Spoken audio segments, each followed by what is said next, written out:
What's going on, Villa Park? Welcome to Fire Prevention Week 2021. This year's theme is Learn the Sounds of Fire Safety. So Sparky, what do you think one of the most important sounds of fire safety is? Oh, smoke and CO detectors. I think we can all agree.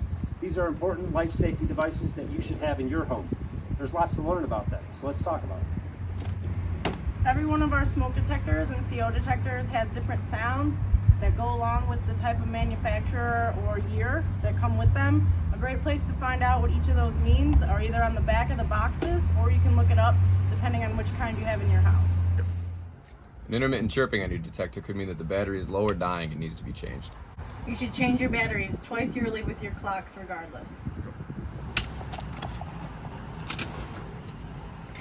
You can also upgrade your detectors to ones with a 10-year sealed battery. Either way, you should be testing them monthly. It's important to have a smoke detector present on every floor, especially your bedrooms.